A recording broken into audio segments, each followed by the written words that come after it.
I have a story that goes along with this. When I was very, very young, I was about 7 or 8 years old. We were surfing.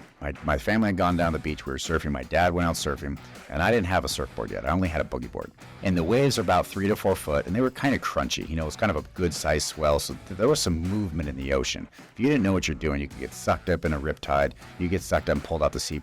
I wouldn't say pretty easy, but pretty darn easy. And so you had to be smart about it. And I remember telling my dad, I said, let me paddle out with you on the boogie board. Let me paddle out and just sit in the lineup with you. He goes, nah, you're going to get crunched. It's not for you. Don't do it. And so he said no. I sat there for an hour and watched him surf. And then when he came back in, I said, how was he? He goes, oh, it was actually really simple. You could have made it. And I'll never forget that. I was so bummed that I didn't go out to be out with my dad. I didn't get to hang out with him in the surf crowd and be a surfer. You know, such a cool thing when you're 8 years old. As I got older, I realized why I was really upset. He didn't believe in me that I could do it. He didn't believe that I could pull through. So as you're going through your workday, you need to have some faith in your teammates that they're going to be able to do it and get it pulled through, especially if they show gumption to do it. If they're behind the desk shaking like a leaf when you give them an assignment, yeah, they may not have the stones to pull it off. I get that. But if somebody actually comes up to you and says, hey, I want to do this, I can get this done. You got to give that leap of faith. You got to take that leap of faith and jump through and be able to say, all right, let's try it. This is how I would attack it. How would you attack it? Give them some highlight reels, some bullet points, and then let them go. Let's see what happens. But you are going to make somebody that trusts themselves, trusts their judgment, trusts their intuition, which in the end is going to make you a lot more money and the company a lot more money because they trust themselves. I will tell you right now, I have no yes man working for me in either one of my companies. All of them are self-starters.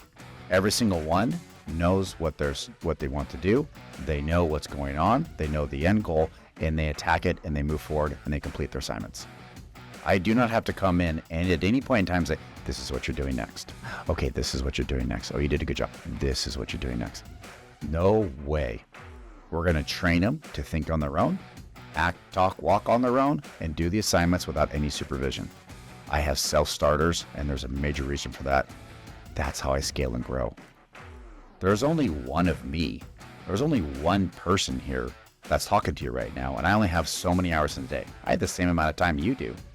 But if it's sucked up by a bunch of taskmasters, there's no way I'm going to be able to get anything done because I'm constantly following them around. It'd probably be easier in the end if I just did the work myself, in all honesty. So I need to have self-starters. And how I have self-starters is I believe in them. So it is a circle, and you got to make sure that you're feeding that circle so it constantly is evolving and spinning around, because that's how you're going to grow and scale your companies. What do we call that? I call it culture. That's the culture of a company. That's exactly what we're trying to do here, right? We're trying to create self-starters that are happy, that are on point, that know what they're going to be doing. That creates a culture. And that culture is infectious. And it can be good infectious or very bad infectious.